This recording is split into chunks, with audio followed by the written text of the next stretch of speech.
Hi, David Erdos, back with a new poem in the Bastards Charter sequence reflecting on current news. On bullying. Bullying burns, from the playground-bound child to the president of a country, caught between walls while the vulture, plump as a duck, pouts and preens with Vance, his cheeky catamite, sat not at his right-cupped hand, but right-angled. And so the unsteady arrangement of Zelensky v. Trump split the screen, just as the very air has been rent in the torn times we live through. The black, track-suited leader, squeezed by the orange, was, in sitting still, tripped by Trump for not saying thanks for the chance of having spite spat across him. Caught like a boy between bullies, the black mantra mantis effectively took a dump into the living rooms of the world, smearing his own spunk-stained carpet.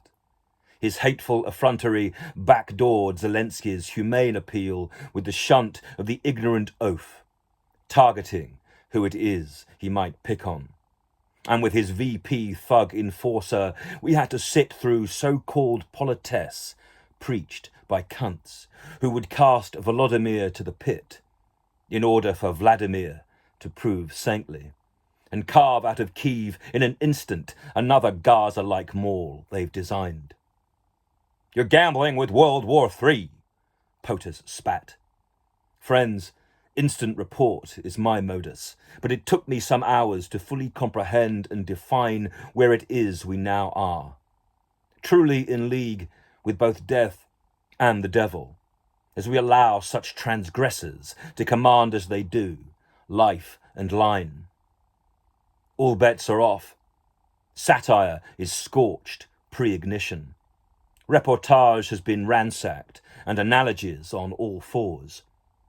What we think of as sense now makes none, as we wake to a theatre of the absurd, hogged by Ubu, running mad and praised loudly because he dares to break down reason's doors. Proud to become Philistine, as he re-erects the temple Christ tantrumed.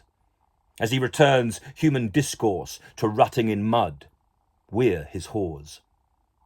Were Harold Pinter alive, he would, at nearly 95, be campaigning outside embassies or the White House, using his rich actor's voice to implore and black-eyed gaze to defy today's modern horror, which for some means big business, but which becomes, for me, biblical.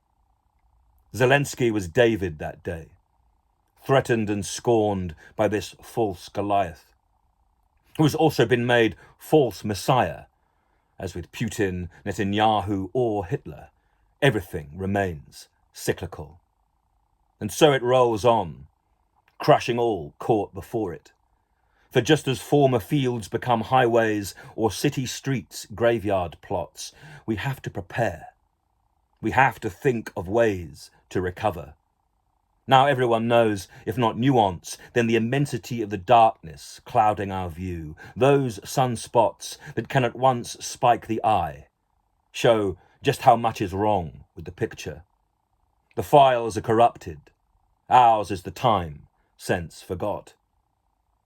Zelensky retained dignity, but the sadness in his stare grieved for reason. Somewhere John Clare is stood calling, as are Harold and Heathcote and all the truth-tellers. In this time in which truth can't be trusted, we need a new teacher to take hold of those bullies by the scruff of the folds in their neck. Do we not? Rewrite. Rewind. Erase the tape and tape over. Delete all the madmen from Musk to this mire should be cancelled before we're all bullied by the smack of the smoke. Us as blot.